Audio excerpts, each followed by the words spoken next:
أعوذ بالله من الشيطان الرجيم بسم الله الرحمن الرحيم الحمد لله الذي قصرت عن رؤيته أبصار الناظرين وعجزت عن نعته أوهام الواصفين الحمد لله رب العالمين الصلاة والسلام على أشرف الأنبياء والمرسلين خاتم النبيين أبي القاسم محمد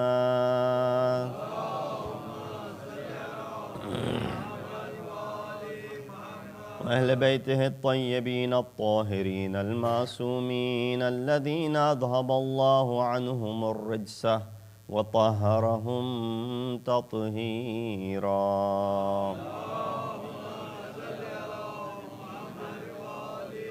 أما بعد فقد قال الله تبارك وتعالى وقوله الحق وهو أصدق القائلين بسم الله الرحمن الرحيم يا أيتها النفس المطمئنة ارجعي إلى ربك راضية مرضية فادخلي في عبادي وادخلي جنتي. صلوات بجمع.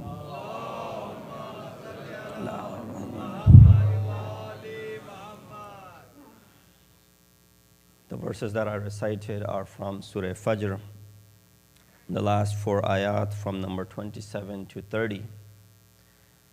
Usually, the day of Ashura Majlis does not contain anything other than the Masaib.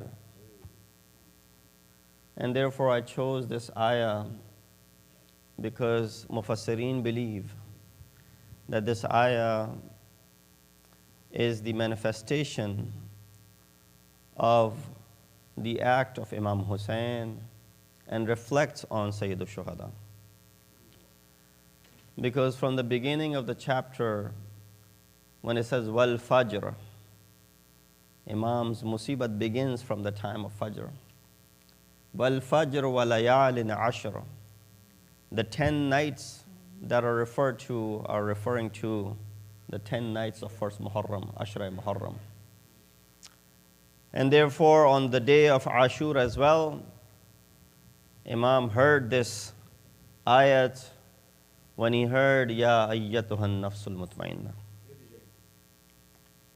And so it reflects, and one of the manifestations of this ayat is the wujud of our Imam Sayyid al-Shuhada. And while you look at it, it gives you a very important message. That, oh, satisfied soul, oh, the soul which is mutma'in. In other words, Imam is at the state of itminan. What kind of itminan is this? That he has lost all of his family members? That he has given shahadat of the ashab whom he called to be the best of the ashab? What's this itminan? Imam's sentence when he raised his 6-month-old in his hands, Hawwin alayya. It is easy for me to give this sacrifice. Why? Annahu ba'aynillah. Because Allah subhanahu wa ta'ala is watching this. It is in front of Allah subhanahu wa ta'ala. Therefore, this is easy for me to do. And so you realize the itminan that Sayyid al-Shuhada possesses. Irji'i ila rabbiki. Oh, the serene soul, return to your Lord in the state that you are radhi and your Lord is razi with you. You are satisfied and your Rabb is also satisfied with you. Fadkhuli fi ibadi. Now enter into my worshippers, those who are ibadat guzar. Fadkhuli jannati. And enter into my paradise. Imam alayhi salatu wasalam, when he began this journey, I want to take you a little bit back to Makkatul Mukarramah. That Imam, when he converts his Hajj into Umrah and he leaves the Sarzameen of Makkatul Mukarramah, Imam could not finish performing his Hajj, right? He could not finish performing this ibadat that he had intended to do and he had put on the ihram for, but he could not finish doing this ibadat. But you know what? Imam performed all of the arkan of Hajj in Karbala. One of the rukun of Hajj is to put on the ihram, right? On the day of Ashur, he asks his sister Zainab, bring me that old piece of clothing that I have brought with me.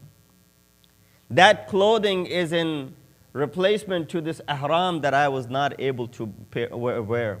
Why? Zainab says, oh my brother, why do you need that piece of clothing? Imam responds that these ashqiya, they will kill me and they will leave my body, and I don't want anything that my body be laying on the plains of Karbala, Oryan, for 3 days. I don't want people to be looking at that. So I want to wear something which they do not have any raghbat and they will not take that off. So Imam put on the ihram in the form of that old piece of clothing. One of the arkan of Hajj is that you do tawaf around the Kaaba 7 times. You circumambulate around the Kaaba. Imam could not do that, but when he enters into the land of Karbala on the night of Ashur, Imam circles around the tent 70 times. Checking up on his ashab, checking up on his family, looking at what the state is, how are they all holding up. And when Imam was mutma'in, Imam was satisfied, Imam continues his own dhikr, and he continues his own recitation, and he continues his own salat as he mentions. Imam, one of the arkan of Hajj is that you perform sa'i between Safa and Marwa. Yes, Imam could not do that sa'i, but on the day of Ashur, when he's bringing the body of Ali Asghar back, people are thinking that Ali Asghar was taken to Maqtal so that he could be given some water. Imam is bringing the bloodied body of Ali Asghar. He goes towards the tent, then he comes back. He could not do sa'i between Safa and Marwa, but Imam is walking back and forth between Maqtal and the tent, reciting Inna lillahi wa inna ilayhi raji'un, ridam biqada'ihi wa tasliman li amri. Imam is not sure, should he bring the body back to Rubab or should he go ahead and bury Ali Asghar. Different riwayats. In one riwayah, Imam brings the body of Ali Asghar, and then when he brings, he said, Rubab, come and get your son. Before Rubab can collect, Sakina comes out running. She said, Baba, Baba, Ali Asghar was dear to you. You went ahead and got him water. Sakina is still thirsty. Imam removed the abba only to show that your younger brother, his thirst was quenched with his own blood. Yes, Imam in another riwayat goes ahead and buries the body of Ali Asghar. Imam knew that these ashqiya, they will sever the heads. They will not leave the bodies, and they will sever the heads. Maybe he was the only person. Imam had the opportunity to perform Salatul Janaza and to go ahead and bury, and therefore he buries Ali Asghar. One of the arkan of Hajj is that you shave your head, you do taqsir or you do halq, and also you give qurban. You come to Karbala. Imam could not give qurbani over there, but he gives 70 qurbanis in the land of Karbala. Not only just the hair, he gives the necks. All of the Ahlul Bayt, Jawanan Banu Hashim, Ajrukum Allah. May Allah give you no grief. May Allah give you no sorrow except the grief and sorrow of Ahlul Bayt. Yes, this is the time of Dhuhr, of Ashur. One of the companions of Imam, by the name Abu Thumama al-Saydawi, Imam tells Imam, oh Imam, it's time for Salat al-Dhuhr. We want to perform one last Salat with you. Imam congratulates him, tells him, Dakkaran, you reminded us of salat. May Allah subhanahu wa ta'ala make you ja'alaka minal musallin. May Allah count you amongst those who are musallin. And then Imam performs this salat. Around this time, some 20 men are still alive from the ashab. They line up behind Imam, but there's another individual who stands in front of Imam. This is the individual by the name Sa'id ibn Abdullah. Why? Have you ever seen that Imam stands in front, Mamoom stand behind? But this is Ajib Salat, where you see that Mamoon are also standing in front of Imam. Why? They're performing Salat-e-Ishq. When Imam has said, oh Zuhair, oh Habib, go tell them that we want to perform our Salat. Therefore, go ahead and stop the war right now. We don't want to fight at this moment. The Dushman, the enemy said, tell Hussein his Salat is not accepted, and we will continue to fire our arrows. And that's why there were two individuals standing in front of Imam Hussein, performing their Salat-e-Ishq. As Imam was praying, as Imam finished his Salat, and he said Salam, 13 arrows had pierced into the chest of Sa'id. Right away he fell to the ground. Imam held on to him. Oh Sa'id, is there any wasiyah? Is there anything you want to say? He said, yes, one thing. I want to ask if I have been able to fulfill my duty. Jazakallah. Look at the attributes. Look at the spirit of the ashab of Imam. These are the ashab, let alone when Banu Hashim come to sacrifices. Ajrukum Allah. May Allah give you no grief and no sorrow except the grief of Ahlul Bayt. This is where Imam finds himself. When everyone had perished, when everyone had gone, Imam finds himself to be waheed, alone, all by himself. At this moment when Imam is all by himself, Imam looks towards Furat. Imam looks towards the Shuhada, and Imam comes for the last wida from Ahlul Bayt. He comes to Ahl Haram, he greets them, he names one by one, Ya Zainab, Ya Kulthum, Ya Sakina, Ya Fatima, Ya Layla alaykunna minni salam. He sends salutations to all of the women that were present there. And then Imam bids farewell. And when he's bidding farewell, the ladies say, oh Imam, you brought us here with you. Who are you leaving us here with? Young daughter of Imam Hussein says, Astaslamta lil maut. Oh Imam, have you taslim the maut? Have you gone ahead and accepted the maut? Imam responds by saying, oh my daughter, how can I not accept the maut when everyone in my surrounding, nobody is there to defend me anymore? In this while, Imam tries to come out. There are two individuals from whom this riwayat is, one for Ali Akbar and one for Imam Hussein as well. That Imam wants to come out, but every time he wants to come out, someone pulls him inside. They're looking at their Mawla for one last time. They're looking at Sayyidul Shuhada for one last time. Imam walks between the women of Ahl Haram for one last time, and he comes out.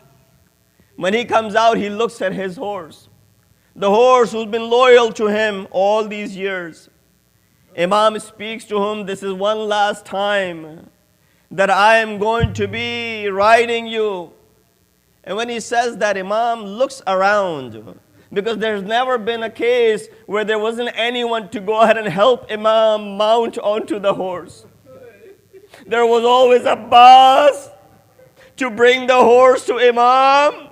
There was always Ali Akbar to bring the horse to Imam. There was always one of the companions to bring the horse to Imam. Nobody is there. At this point, Imam calls out, Ya, oh my friends, oh those Fursanul Hayja, oh those who are my friends, oh those who are my companions, where are you? Unadikum, you are not responding to my call. I've been calling upon you. Have you gone to sleep? The haram of Rasulullah is in need of help. Where have you gone? Ya Abtal al-Safa, Ya Fursan al-Hayja. That is the way Imam calls upon the companions. But then he hears a sound. Someone calls from behind the tents, and that is Sayyida Zainab. Oh Mom, oh Hussein, don't call Abbas. He has already lost his hands. Don't call Ali Akbar. He has already been served with a dagger. I will come and help you get onto the horse. Ajrukum Allah, may Allah give you no grief or sorrow. Imam mounts his horse and he's about to go. But as soon as he sees the horse would not move, the horse refuses to move. Imam says to it one more time that this is the last time. I won't ask you to do this again. But the horse, Bezaban, could not respond. He looks down as if he's pointing at something. Imam looks down. What does he see? He sees his 3-4-year-old daughter in the feet of the horse. Imam comes down, picks up Sakina. Oh, beta Sakina, I had already bid farewell to you. Baba has to go. He's getting late. Janab Sakina responds, Baba, one last request. I used to sleep on your chest.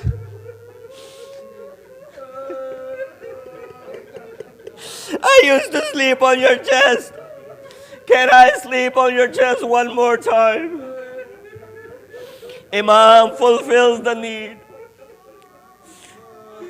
He grants the wishes to Sakina.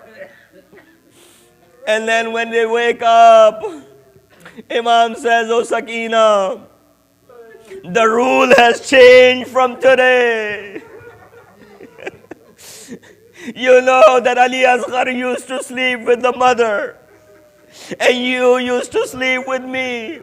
The rule is changing today. From now on, Sakina will sleep with Robab, and Ali Asghar will sleep with Hussein.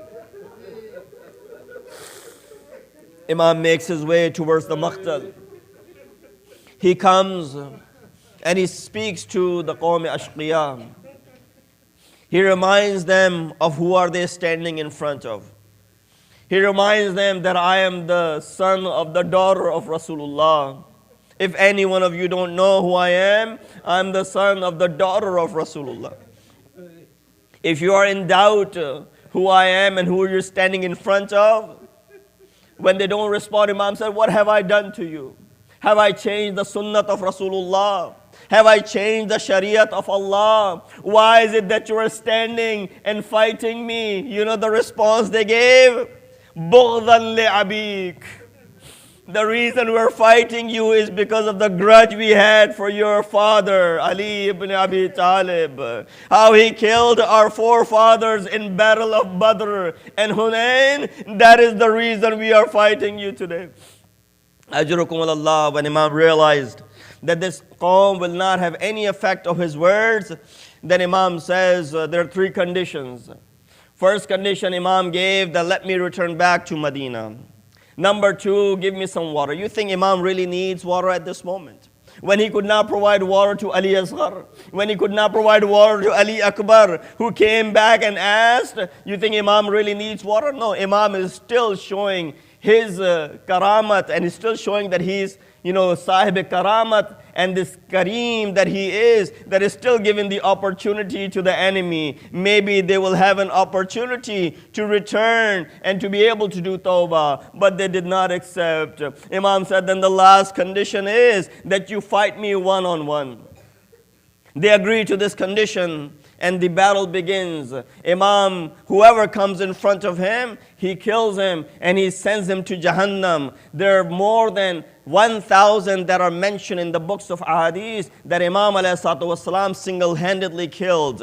And this is where Imam, when he was getting tired, when he was getting a little bit tired and fatigued, he looked over towards the Furat. He looked over towards where Abbas was buried. Imam said, "Oh Abbas, where are you? You were looking at the battles of others and you were praising. Come and watch my battle. See how Hussein ibn Ali fights." But not to any avail. At this moment, Imam sees that Shimr was attacking the tents. Imam turns towards Shimr and he says, "Wayhakum, ya Ali Abi Sufyan, in lam yakun kuntum dinun, if you do not have any deen, wala takhafun al-ma'ad, and if you're not afraid of the day of judgment, Kunu ahraran fi dunyakum, be free in this world." And he said, "What are you talking about, Hussein?" He said, "I'm saying, as long as I am alive, stay away from the tents." Shimr pulls back. Imam continues his fight. In some riwayat, Imam comes back to the tent. When he comes back to the tent, Umar Asad says, he's busy, now let's attack him all together. In some riwayat, when Imam comes back, they realize that they cannot fight with him one-on-one. He had sent more than 2,000 to Jahannam. He said, now we have to change our strategy. We have to attack him from all sorts of directions. 4,000 men with the arrows sit down and they shoot arrows towards Imam Hussein, and then whoever had whatever in their possession, they throw towards Imam Hussein. There were close to 100 jar on the body of Imam Hussein. There were so many wounds on the body that when Imam Hussein, who was sitting on his horse, and he had heard the Nidai Asmani, when he heard Ya Ayyatuhan Nafsul Mutma'inna, and he put his sword away, and there was so many arrows that pierced through his body that when Hussein made his landing from the Zeen to Zameen, he said that Hussein's body was not touching the ground, rather it was elevated. Why? There were so many arrows that had pierced through the body of Hussein that it was not touching the ground properly. At this moment, Shimr comes up. He said, "Who amongst you wants to go ahead and cut his head off?" Nobody dared to go close to Hussein. One individual did, but he could not finish it. Shimr said, "I'll do it myself." Hussein already requested the Zuljana, "Bring me closer to my masjid. This is not the place of my shahadat. The place of shahadat is a little bit far away. This is where my mother came and she cleaned that place with her hair." So Imam moves towards his masjid. Ajrukum Allah. Last few words. Imam moves towards masjid. He comes close to it. Shimr mounts on the body of Hussein. He wants to sever his head off. Zainab, all this while, looking and peeking. How could she see what's going on? She reaches on the top of the hill of Tilla Zainabiyah. It stands over there, looking down into the Maqtal. She sees that Hussein is on the ground. Shimr is about to sever his head. She requests, "Oh Shimr, be gentle with my brother. He's been thirsty for 3 days." This is where, when the sand raises, nobody could see anything. Zainab comes back. Zainab comes back to the tent. She wakes up. Bimar Imam. Ay Sajjad. Ay Sajjad. Oh my son, get up. I cannot see your father. He says, Pupi Amma, remove the curtain. As soon as the curtain was removed, Imam Zainul Abidin cried, Assalamu alayka ya Aba Abdullah. What happened? Oh Sajjad, what did you see? Mama, Pupi Amma, I see my father's head upon this bier.